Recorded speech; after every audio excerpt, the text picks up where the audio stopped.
Hare Krishna, this is Rambhoru Dasi at Bhakti Care. I wanted to take this opportunity to respond to an article written by the devotee Hari Dham Prabhu Das. Has written a wonderful article in ISKCON Communications Journal, Vaishnava Journal, and it's called Spiritual Need, Pain, and Care, Recognition and Response in ISKCON. I found this article to be incredibly comprehensive and an important one as we move forward as ISKCON devotees to try and create some practical way, facility where we can help people in ISKCON and beyond leave their bodies in a peaceful way, um, and not only minister to people who are in crisis and are not destined to leave their body in any moment. I thought I would, for those who haven't read the article, and if you haven't read it, please do download it. I have sent it on the conference through pamho.net to everyone. But if you haven't had time to read it yet, and for those who don't have the article, I'm aware that there are others viewing this video clipping series who are not part of the ISKCON conference, but they are chaplains and aspiring chaplains who are students or former students of mine, and they have found this video Bhakti Care series and are kind of plugging in and joining in on this conversation. I just want to read a few things that I really, really liked about the article that I think he has put in such good language and very simple. He defines spirituality as a quality that goes beyond religious affiliation. Spirituality inspires one to strive for inspirations, reverence, awe, meaning, and purpose, even to those who do not believe in a God, applying equality to the needs of believers and non-believers. Religious affiliation may foster attention on or hinder spiritual issues. It should be the needs of the patient that dictate the role of religious representatives and not vice versa. The expression of spirituality is shaped by the accepted practices and beliefs of a particular culture, and this may be expressed in some cases by the practices and beliefs of an institutionalized religion.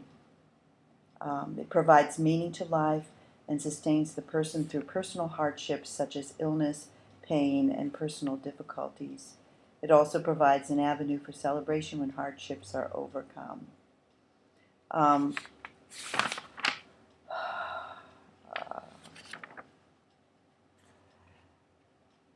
Hari Dham talks about the essence of spiritual pain. Spiritual pain represents the agony of an unmet need, whether it is a psychological, emotional, mental, or physical.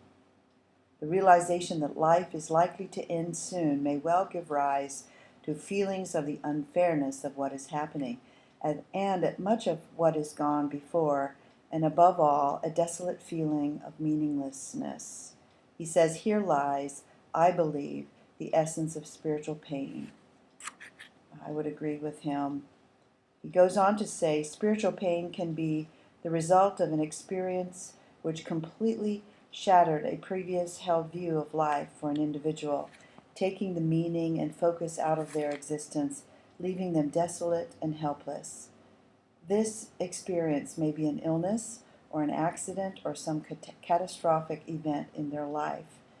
During these traumatic events, the individual's assumption about life, trust, and love may be found to be misplaced, leaving them with nothing to hold on to for hope and security in the present and the foreseeable future.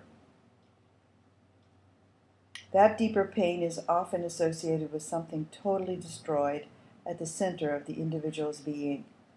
This something can be described as the person's view of life, their relationship with God, a map or picture of what life is about for them, or the values and principles they hold dear in their lives. An individual's response to any event in life partly arises from the view of life that lies at his or her center. It is because this shattering of a person's view of life leads to a loss of a sense of meaning to existence that meaninglessness is often seen as the center of spiritual pain. It is often expressed as why or why me. Spiritual pain can also be recognized in the individual's perception of life. When this fundamental perception has been radically changed, impaired, or broken by some event, spiritual pain is at its most profound.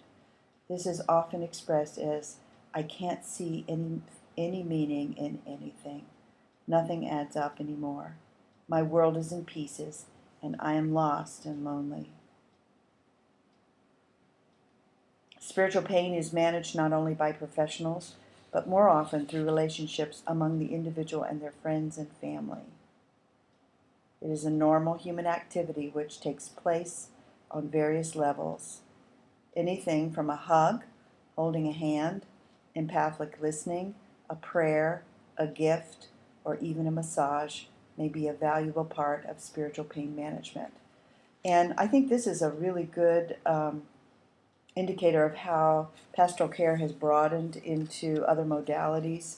I'm a healing touch practitioner, and I use that in my chaplain ministry. It not only brings physical pain relief, but it also clears one's chakra system and brings a sense of peace and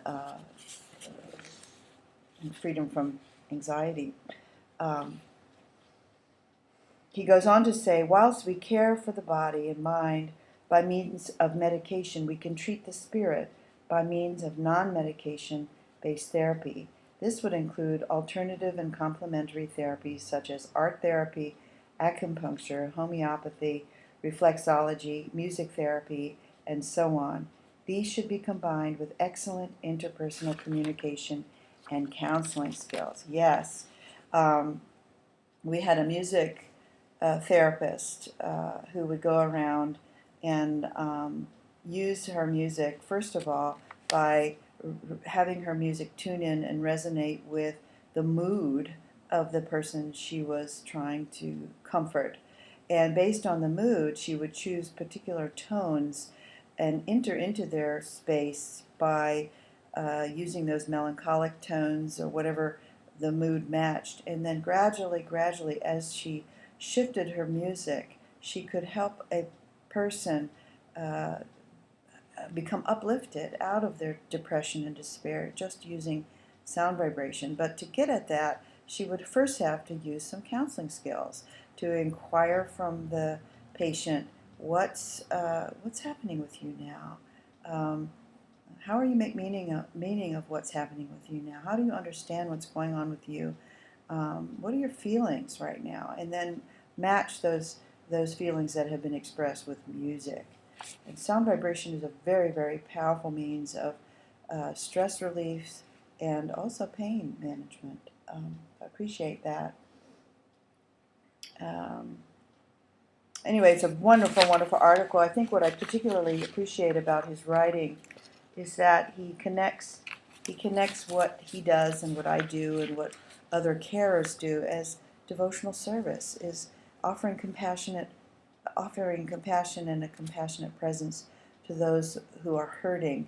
And he has written this article as a resource for those of us who are trying to create some practical means of not only training caregivers to do this work, but also to create a space within the ISKCON communities where this work can go on. And my vision is to have an office somewhere in our Los Angeles ashram where my door would be open for people to come and just tell their stories. Sign up for a time when they can come and process grief and issues of crisis that might be emerging even in their devotional life. They may not be in the hospital, but they may have received hard news from family members or even from their spiritual master. I would also, in my vision, like to create a platform where I can do the same kind of training within the ISKCON community of chaplains and spiritual care providers as I do in my normal work here at the St. Camilla Center. So I really appreciate, Hari Dham, the work you've done on the writing. This is not the only piece of writing you've sent me, and I know that you're probably continuing to write about this wonderful work. I'm so thankful that someone in our movement is writing about this work and is out there doing this work and learning about it.